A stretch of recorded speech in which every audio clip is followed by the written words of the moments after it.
Alright, so let's talk about bell curves. So this is going to be our first lesson while I'm away. Now, one thing that we talked about in probability was something called a probability distribution. A probability distribution, just as a reminder, a probability distribution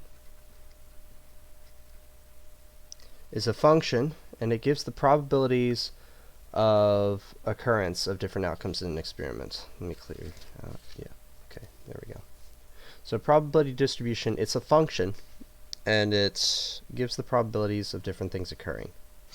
Now, we've talked about binomial distributions a little bit. Now we're going to talk about normal distributions.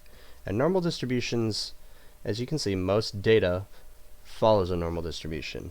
If you are looking at pretty much any data from an experiment, it's usually either going to follow a uniform distribution where everything is the same, or it's going to follow a normal distribution, which is what we're going to talk about now. The shape of a normal distribution, what is under this? There we go, got it out now, is called a bell curve. So a bell curve is the shape of this normal distribution, and it looks kind of like this.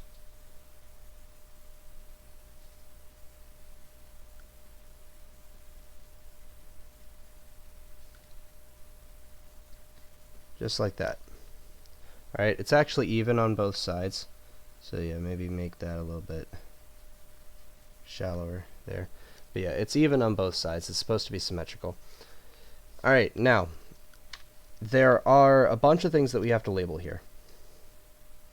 Alright, the first is right in the center. It's called the mean. The mean is the average of the data, and it goes right in the middle of the bell curve. And to abbreviate it, we use this Greek letter mu right here. Now, there are these 2 points right here. Alright, these 2 points are very important. These are called the points of inflection, and it's where the graph starts going from what we call concave down, so it's kind of like it opens downwards, to facing upwards, like this, on the outsides.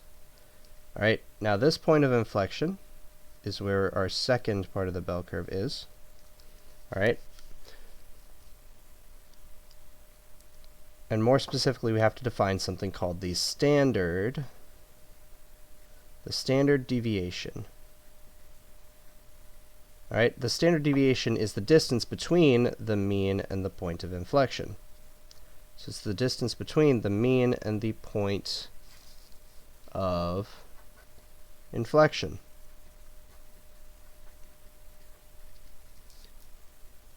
Point of inflection. Alright, so these are the points of inflection right here. The distance between the mean and the point of inflection is called a standard deviation, which we abbreviate using the Greek letter sigma. Now, once you know that this is the distance, then if we go one of that distance to the right of the mean, then we add whatever that distance is. So mu, we go right by however many units sigma is. So then we have mu plus sigma over here. Now we're going to move that same distance. We're going to move one more standard deviation. And we get mu plus 2 sigma. And then we move over one more standard deviation, and we get mu plus 3 sigma. So 3 standard deviations away from the mean, we have mu plus 3 sigma. 2 standard deviations is mu plus 2 sigma, etc., etc. In the other direction, the value here is mu minus however many standard deviations. So we have mu minus sigma. One more standard deviation over here. These are actually supposed to be equidistant. So yeah, this is a little bit further right than where I drew it, but still. 2 sigma and mu minus 3 sigma. Alright, now, the empirical rule. Now, I'm not going to write the mu's and sigmas for this one, but I am still going to draw another bell curve, and I want you to as well. Alright, so with the empirical rule,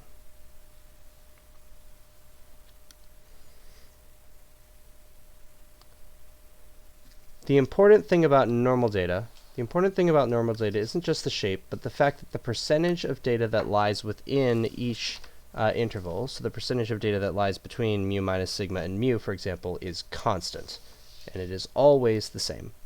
So these are the things that you can actually memorize and then utilize, which is what I'm expecting you to do here. So we're going to draw the mean, all right, and then we're going to find the first standard deviation, which is right here, second, and third, and the first standard deviation on the other side. That's supposed to be the same distance. Oops. Second, third. Alright, now, the distance between the mean and the first standard deviation, well, is sigma. That's not really what I meant. The percentage of data that lies between the mean and the first standard deviation is always going to be 34%. Same on either side.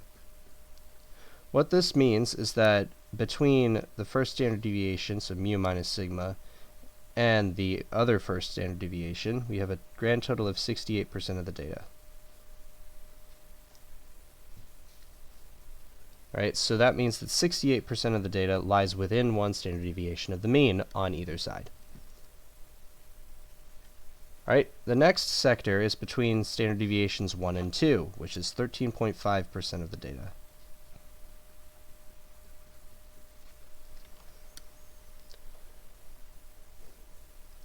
Now, if we add all of these together, 13.5 plus 34 plus 34 plus 13.5, we get 95% of the data lying within 2 standard deviations of the mean on either side.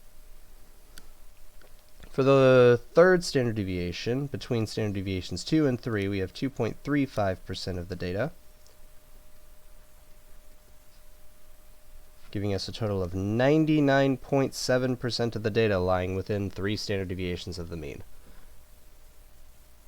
Alright, so it is very rare for a value to go outside of this, but around 0.15% of the data on either side lies outside of 3 standard deviations of the mean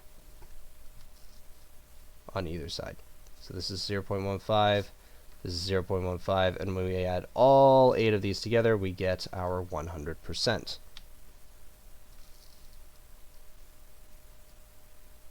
Alright, now let's flip to the back, and I'm going to draw a smaller version of the same thing. So pause the video here if you do not have all of this down, or if you need to rewind any of this.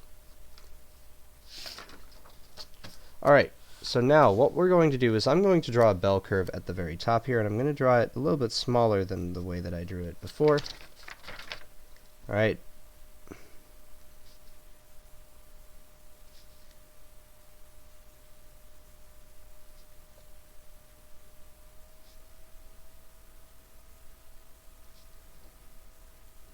%, 34%, 13.5%, 2.35%, 0.15%, 13.5%, 2.35%, and 0.15%. If you can't see these percentages, they're the same as the ones on the front, so just refer to the front for them. Alright, now we have to fill in our values. Now keep in mind, these dotted lines right here represent specific values at specific standard deviations away from the mean or at the mean itself. So in this case, 500 freshmen, this is important for later, I will underline that. The scores were distributed normally. That just means bell curve right there. When you say distributed normally, that is quite literally a normal distribution. So that means bell curve. Alright, it tells you the mean of 75, and the standard deviation of 7. So what this means is that our mean is 75, and each subsequent standard deviation is either 7 above the previous one or 7 below the previous one, depending on which way you're going. So let's fill in the ones on the right first. So to get from 75 to one standard deviation above 75, we're going to add 7, because each of these values should be 7 apart. So 75 plus 7 gives me 82, 82 plus 7 gives me 89, and 89 plus 7 gives me 96. Alright, going the other way, 75 minus 7 is 68, 68 minus 7 is 61, and 61 minus 7 is 54.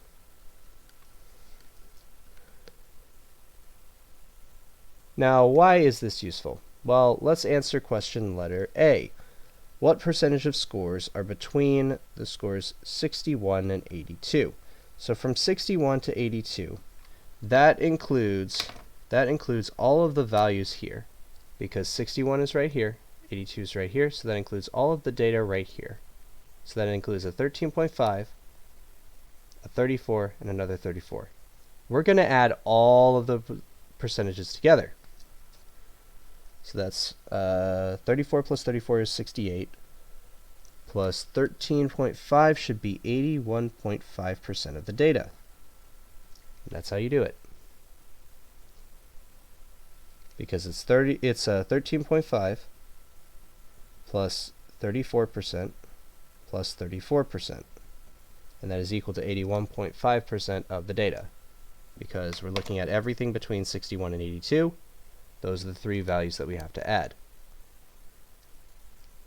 Now this is actually how you do all of the problems down to E, and then you get to F. Here it asks how many algebra students scored between, and then it gives you another score. The first thing that you have to do here for problems F through J is you have to figure out the percentage once again. Now this time it says from 61 through 89, which is all four of these. So this is going to be 13.5% plus 34% plus 34% plus 13.5%, which is a grand total of 95%. Okay, 95% of the data, but it's asking how many algebra students. So we need to take 95% of the total amount of students who took the test, which is 500. So 95% of 500 means that we're going to do 500 times 0.95. 500 times 0.95. Now I'm going to try to do this in my head here. You all will have a calculator to do this. I'm trying to do it in my head to challenge myself. Should be 475, if I'm not mistaken. And so since 95% of 500 is 475, this is the number of students.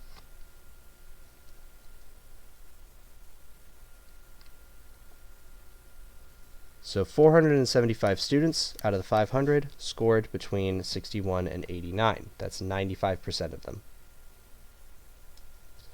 So that's how you do these problems on the back. On your formative, you'll be given a bunch of questions like this. All right. Given an approximately normal distribution with a mean of blah, blah, blah, and a standard deviation of blah, blah, blah, what percentage of values are within the interval? And this is the reason why I'm going over this, all right? The interval from 89 to 299. This is not 89,299. No, it's from 89 to 299. So 89 to 299. And then you give the percentage. All right, so you are going to need to draw a bell curve here at the top. That was a lousy bell curve, but you get the idea. You're going to have to label it, blah, blah, blah, blah. Put the percentages, all right? The same thing that you did up here on the notes, you're going to have to do it here again, but this time with a mean of 159 and a standard deviation of 70, and then you're going to answer these questions as well. Now keep in mind, this one is a little bit tricky because it says outside the interval at the bottom. Letter E says outside the interval, so don't get tripped up by that. But yes, these are interval notation. So from the score of 89 to the score of 299, what percentage of the data, etc., etc., etc. From there, I think you should be able to figure the rest out. There is a formative and a student Desmos activity. Everything should be good to go beyond that. All right. I will see you guys when I see you.